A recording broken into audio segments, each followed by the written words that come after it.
tu y vas, Miyabi, nous on ira aussi. Qu'est-ce que tu en dis? Vous pouvez pas être un peu autonome, hein? Merde, décidez par vous-même. Oh, Miyabi, attends. Elle est super vénère, t'as remarqué? C'est du trop normal. T'as vu comment elle se fait têche par Orumi maintenant? Elle a les grosses pastèques. Faites place, videz les lieux, laissez le passage, dégagez la route, casse-la-tête t'auras l'air d'un coureur, et Magne, on va être en retard. Si j'atteins les 60 km/h, t'as intérêt à me payer, vu que tous les matins tu me mènes en bateau en me promettant ceci ou cela. Sinon, je te jure, tu vas entendre parler la poudre. Allez, un dernier effort, et vous aurez gagné l'avance. Écartez vos fesses, bougez vos culs, remuez vos popotins. Merci. Arriba, arriba, arriba. Aïe, aïe, aïe, aïe. Les malades mentaux, ils ont failli nous écrabouiller. Urumi Onizuka. Attention les crapauds! Voici Tarsage, l'hameçon! On aurait dit un étron tombant dans la cuvette. T'en as même l'odeur. Vos gueules, les Jalminces! Franchement, Nasbrock. L'abbé Pierre, il doit plonger mieux que toi, Mouraille. Je vais vous montrer ce que c'est qu'un vrai plongeon. Je l'ai appris avec Flipper le dauphin. Ah! Vous allez pas sauter de si haut, vous allez vous tuer! Ouvrez bien vos mirettes. Voici le double salto retourné de la mort avec les mains dans le slip. Putain, le plat qu'il a fait, il a dû s'ouvrir le ventre. Cette hauteur, Vas-y, c'est comme si la sors, dehors sors, qui a un sors, mauvais sors. ton. Il est Encore pas heureux mort qu'il après n'a ça, pas faut le raté faire. le bassin. À force de faire le malin. Merde, il est mort. C'était pas un plongeon, c'était un suicide. Ah!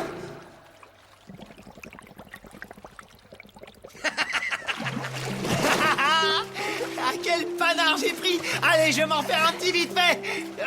Restez là, vous saignez du blaire. Allez, les petites fiottes, vous allez plonger avec moi, venez. Pas de question, je Laissez-moi, veux vivre, putain de bordel. merde. Allez, courage et confiance. Tu es devenue une fille rayonnante, tu sais, Kanzaki. Dire qu'on ne te voyait jamais sourire. T'avais le masque en permanence, tu n'affichais jamais tes sentiments. Il est tout de même incroyable, ce mec-là, Onizuka. Il est bête à manger du foin, un peu simplet de la touffe et obsédé total. Comment a-t-on pu accepter cette espèce de débris social dans l'enseignement? Ouais, c'est assez bizarre. Dire qu'il y a peu de temps, je détestais littéralement et viscéralement l'école. Je suis présente tous les jours pour suivre les cours. Et tout ça, ben c'est bête à dire, mais je lui dois. Tu veux que je te dise? C'est la première fois que j'éprouve vraiment du plaisir à participer à la vie de l'école. J'aimerais que cet instant dure et qu'il ne s'arrête jamais. Il n'y a pas de raison, tant qu'Onizuka reste parmi nous. Vous êtes un vrai oufman dans votre tête! T'as raison! On a tous failli crever comme des bulles de malabar et du cul! T'as l'air de t'être fait plein de chouettes copains, finalement, ma chère Urumi. Et puis, au moins, avec eux, on voit bien que tu t'amuses. Tu n'as plus envie de sécher les cours, ça y est, c'est terminé, tu le fais plus. Faut croire que non. Je peux te présenter à mes amis d'ailleurs, si tu es si jalouse de ne pas en avoir. Comment ça se fait que toi, la rebelle sans cause, tu sois à présent genre la meilleure cope du prof? Tu nous as trahis. Aurais-tu la mémoire qui flanche ou bien... Pour ta gouverne, je te rappelle qu'on avait une autre copine avec nous. Tu l'as zappée? Elle est aux oubliettes? Tu m'en demandes trop. Je ne venais pas assez souvent pour me rappeler toutes les phases de crème qui m'ont débité leurs conneries au kilomètre. Répète un peu pour voir. Ah, disait Shakespeare, beaucoup de bruit pour rien. Si tu tiens toujours à faire renvoyer Onizuka, démerde-toi. Serais-tu une pauvre petite chose incapable d'agir toute seule? Est-ce impensable aux yeux d'une jeune mademoiselle? Saloperie de merde! Pétasse à 2 yeux! Paillasse à poivron! Mademoiselle, elle se fout carrément de ma gueule, cette hyène! Je suis prête à tout pour faire lourder le gros naze aux cheveux jaunes. Il sera lourdé comme une fiente de pigeon du haut d'un arbre. Tu as une idée de comment tu vas faire, au moins? Comme Urumi, tu devrais peut-être sympathiser avec Onizuka. C'est plombé, cette affaire. Il y a no way pour réussir. À moins de faire en sorte qu'il démissionne tout seul. Qu'est-ce qu'on peut faire de plus, hein? T'inquiète. J'ai un plan samouraï. Un beau plan qui va le faire plonger grave de la gravité de la mort. Cette classe, c'est une crackman de chez WCCS. T'as du fion d'en avoir une comme ça, mec. Tu l'as chouré à ton vieux, Kusano? Il n'en restait plus qu'une dizaine dans un petit bouclard à Kichijoji. Et j'ai posé les 50 000 sur le burlingue. Et ouais, j'ai fait péter les yens. 50 000 yens? Tu t'es fait kendave grave, petit gars! Quel bouffon tu fais! Et t'as maté le cadran? Il y a le poisson là qui clignote toutes les heures, c'est une série limitée. Tout le monde se les arrache. Tu ferais bien de te manier le train. Avec quelle thune tu veux que j'achète cette petite merveille? Tu permets que je la mette 2 secondes pour voir? 1, 2, ça y est, c'est terminé. C'est pas cool, sois T'es sympa. con quoi, arrête! Touche-la pas, merde! Fujiyoshi, Sakurada a demandé après toi pour te voir. Sakurada? Trésorier, moi, c'est une blague. No joke, sir. J'aimerais que ce soit toi qui réunisses l'argent nécessaire à la sortie auprès de tes camarades de classe. Je pense que c'est plutôt au chef de classe de faire ce boulot, pas à moi. Écoute, réfléchis 2 minutes. Le chef de classe en 3e A est un élève qui est loin d'être fiable, tu me comprends? La personne qui a ma confiance, c'est toi, mon cher petit Fujiyoshi.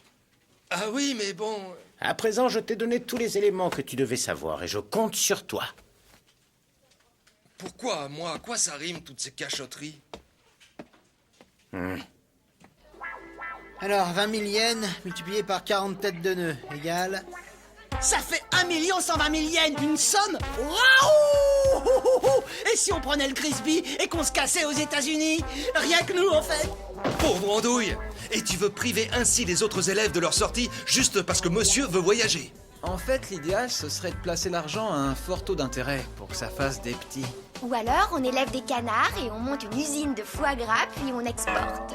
T'es pas net et tes idées non plus. 1 120 000 placés sur les numéros 2, 3, 4 et 5. Ouais, c'est tout à fait exact. Oui, en espèces, en effet. C'est pas votre artiche, vous gênez pas! Sakurada avait donc vu juste. Que des malandrins et des chenapans dans la classe. Avec tout ce fric en même temps, je pourrais acheter des dizaines de montres sans problème.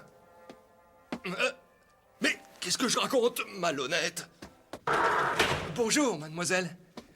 Où puis-je trouver monsieur Sakurada? Ah, il est déjà parti, monsieur Sakurada, désolé. Elles sont super recherchées, ces montres. Tu devrais te manier le fion avant que...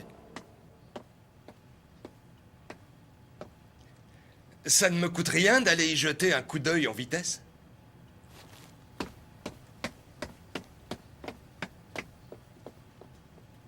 Merci beaucoup, monsieur. À la prochaine. Ça y est, c'est fait. Je l'ai acheté. Trop top, génialissime. J'y crois pas. Ça y est, enfin, j'en ai une à moi, une véritable crackman. La classe américaine. Maman va m'avancer l'argent et je la rembourserai ensuite. Et comme ça, on peut pas m'accuser de vol. C'est vraiment une montre mortelle. J'ai bien fait de me la payer, elle est belle comme une femme. Oh, c'est vrai qu'en plus, il y a les poissons qui clignotent. Allô, vous m'entendez? C'est moi à l'appareil. Comment ça, vous rentrez déjà? J'ai encore une de ces pêches, moi. Vous avez vos hormones qui vous travaillent? Faut se calmer, prendre du bromure. Bande de petits merdouilleux. Au fait, où est-ce qu'il est passé, notre Fujiyoshi, hein? Bravo, tout se déroule comme il faut. Je sais un truc, c'est qu'il était parti déposer le fric qu'il a récolté dans le bureau de monsieur Sakurada. Et s'il s'était débiné comme un voleur avec l'oseille? Il a pas